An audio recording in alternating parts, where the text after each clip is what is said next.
প্রয়াত প্রধানমন্ত্রী অটল বিহারী বাজপেয়ীর জন্মবার্ষিকীকে কেন্দ্র করে গোটা রাজ্য জুড়ে স্বচ্ছ ভারত অভিযানের আয়োজন করা হয়েছে। ঠিক তেমনি বর্ণাঢ্য শোভাযাত্রাও আয়োজন করা হয়। উত্তর ত্রিপুরা ধর্মনগর শহরের রাজপথেও দেখা গেছে বিশেষ শোভাযাত্রার আয়োজন। তবে 25 এবং 26শে ডিসেম্বর বিবেকানন্দ সার্ধশতবার্ষিকী ভবনে আলোচনা সভারও আয়োজন করা হয়েছে।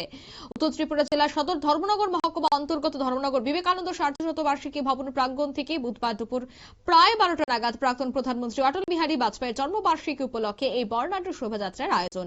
শোভাযাত্রায় উপস্থিত ছিলেন উপদেষ্টা কমিটির চেয়ারম্যান সুব্রত চক্রবর্তী, ভারতীয় জনতা পার্টির উত্তর জেলার সভাপতি কাজল দাস, জেলা পরিষদের সভাপতি অর্পণা নাথ সহ অন্যান্য বিশিষ্ট ব্যক্তিবর্গ। এদিনের এই অনুষ্ঠান থেকে কি বলছেন সুব্রত চক্রবর্তী শোনাবো। আপনারা সবাই অবগত আছেন, আগামীকাল 25শে ডিসেম্বর আমাদের দেশের প্রাক্তন মাননীয় প্রধানমন্ত্রী অটল বিহারী বাজপেয়ীজির জন্মদিন।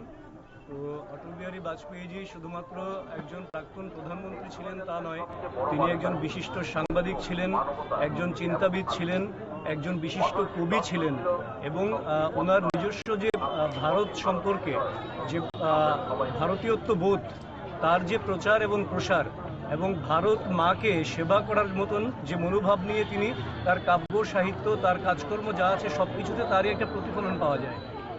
অর্থাৎ আমাদের দেশে একটা দীর্ঘ সময় পর অটল বিহারী বাজপেয়ীর সময়টা এরকম ছিল যখন প্রধানমন্ত্রী দায়িত্বে ছিলেন যে দেশমাতৃকার সেবায় নিয়োজিত একজন ব্যক্তিত্ব ছিলেন তিনি।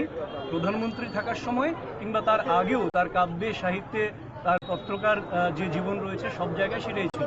তো আমরা রাজ্য সরকার অটল বিহারী বাজপেয়ীজির জন্মদিনকে সামনে রেখে এবার নিয়ে তৃতীয় বছর আমরা অটল কবিতা ও সাহিত্য উৎসব উদযাপন করছি এবং এর মূল লক্ষ্যটা হচ্ছে যে যারা কবি সাহিত্যিক রয়েছেন সরকারি স্তরে তাদের জন্য কোনো রকম আয়োজন তার আগ পর্যন্ত ছিল না, কবিতা এবং সাহিত্য উৎসব বলে কোনো কিছু ছিল না।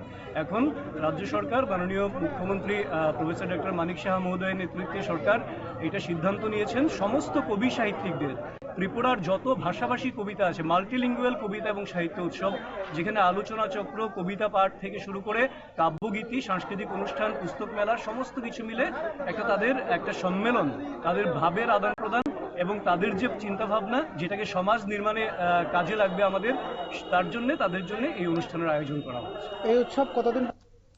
আপনারা শুনলেন ওনার এই বক্তব্য। অর্থাৎ কবি সাহিত্যিক সমস্তটা বিষয় কিন্তু তুলে ধরা হবে এবং তিনি জানাচ্ছেন যে সেই উপলক্ষে জন্মশতবার্ষিকীকে কেন্দ্র করে তিনি 25 এবং 26শে ডিসেম্বর ধর্মনগর বিবেকানন্দ সার্ধশতবার্ষিকী ভবন এবং অর্ধেন্দু ভট্টাচার্য স্মৃতি ভবন দুদিন ব্যাপী বর্ণাঢ্য সাহিত্যিক অনুষ্ঠানের আয়োজন করেছেন। এই মুহূর্তের সংবাদ এ পর্যন্ত। আমাদের পরবর্তী নিউজ এবং আপডেট দেখার জন্য অবশ্যই চোখ রাখবেন শুধুমাত্র নিউজ ভ্যানগার্ডের পর্দায়। ধন্যবাদ।